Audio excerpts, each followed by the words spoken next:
Sebagai manusia, kita mungkin menghabiskan sebagian besar hidup kita untuk mengejar sesuatu yang kita sebut sebagai kebahagiaan. Bahkan pencarian kebahagiaan bisa menjadi misi hidup seseorang. Tapi menariknya, menjadi orang yang lebih bahagia tidak bergantung pada memiliki keluarga, pekerjaan, atau gaya hidup yang sempurna. Faktanya, hal ini tidak bergantung pada memiliki sesuatu yang sempurna. Untuk menjadi lebih bahagia, kamu harus bertanggung jawab atas hidup, sudut pandang, dan tindakan yang kamu ambil. Kamu bisa memulainya dengan merenungkan, apakah kamu mengembangkan aspek kehidupan yang mendukung kebahagiaan, baik saat ini maupun jangka panjang? Apakah kamu membangun hubungan yang bermakna dengan keluarga atau sahabat? Apakah pekerjaanmu terasa memuaskan? Mungkin kunci sebuah hidup yang lebih baik bukanlah kesempurnaan. Kuncinya adalah kita mencoba lagi dan lagi. Setiap hari adalah hari yang baru dan sebuah kesempatan untuk mengembangkan diri menjadi lebih baik. Halo semuanya, nama saya Michael. Selamat datang di channel saya, Sikutu Buku. Kali ini saya akan bahas buku Build the Life You Want, karya Arthur C. Brooks dan Oprah Winfrey. Buku ini membahas bagaimana cara membangun hidup bahagia yang kamu inginkan. Ketika sebuah acara legendarisnya selesai pada tahun 2011 setelah 25 tahun berkarya dan lebih dari 4.500 episode, Oprah berada dalam kondisi yang limbo. Oprah bertanya ke dirinya sendiri, setelah ini saya mau ngapain? Aktif dalam teater mungkin? Oprah seringkali berpikir kalau dia akan bahagia untuk berkarya di Broadway. Dia bahkan mendapat peluang emas untuk bekerja dengan pembuat naskah terkenal. Tapi kemudian keraguan muncul. Bisa nggak sih dia menjadi aktris teater bermain setiap malam untuk 8 pertunjukan selama seminggu? Apakah ini hidup yang dia inginkan?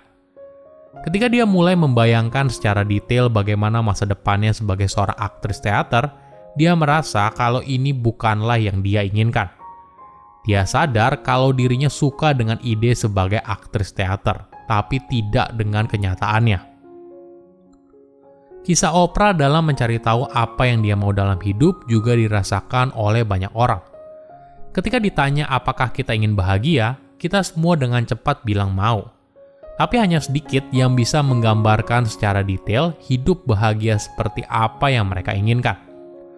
Biasanya mereka hanya terjebak dalam kebahagiaan semu. Misalnya ingin punya uang banyak, ingin terkenal, dan sebagainya.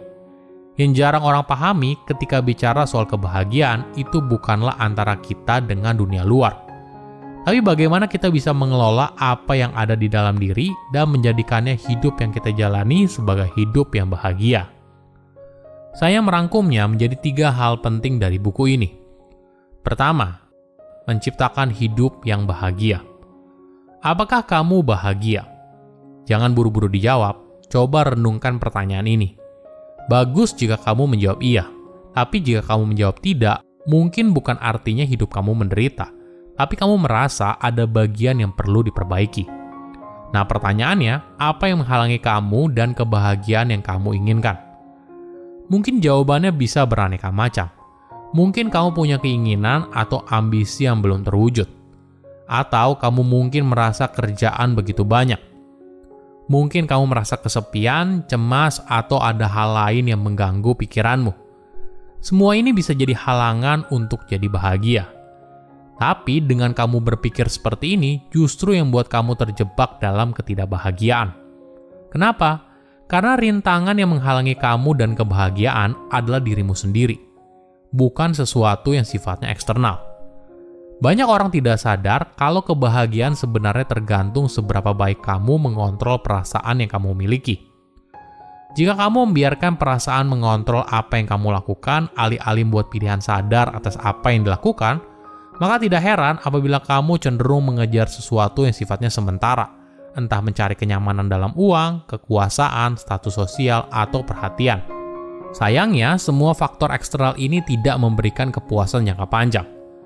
Kebahagiaan sejati pada dasarnya berakar pada 3 elemen, memiliki tujuan, merasakan kenikmatan, dan kepuasan. Jadi bagaimana kita bisa menghindari pengejaran kebahagiaan yang semu? Mungkin yang pertama adalah berhenti memikirkan kebahagiaan sebagai sebuah pencarian yang besar.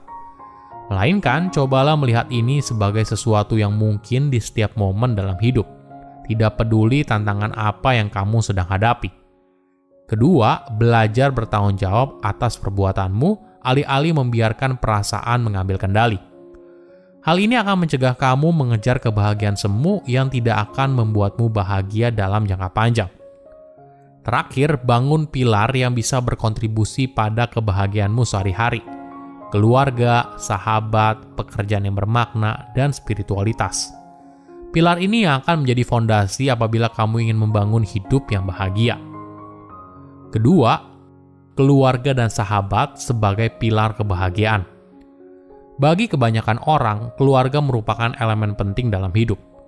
Memiliki sebuah keluarga yang bahagia merupakan impian banyak orang. Tapi apa sebenarnya keluarga bahagia? Apakah ini artinya sebuah keluarga yang sangat harmonis, tidak ada pertengkaran, anak yang tumbuh sukses tanpa adanya kekhawatiran apapun? Konsep keluarga bahagia ini mungkin hanya ada di layar kaca. Hubungan manusia tidak selamanya sempurna, pasti ada naik dan turun. Meskipun begitu, sebuah keluarga memberikan seorang sebuah tujuan yang kuat, salah satu kunci utama dari kebahagiaan. Namun tentunya tidak selamanya hubungan itu mulus. Mungkin sepanjang perjalanan ada konflik dan ini adalah hal yang wajar. Konflik biasanya muncul ketika terjadi ekspektasi yang tidak cocok atau miskomunikasi. Solusinya apa? Mungkin kita harus berhenti jadi mind reader. Daripada membuat asumsi tentang apa yang orang lain pikirkan, tanyakan secara langsung apa yang mereka inginkan dan dengarkan isi hatinya. Selain keluarga, persahabatan merupakan salah satu pilar penting untuk hidup yang bahagia. Persahabatan dapat memberikan dukungan dan cahaya saat kita berada dalam kegelapan.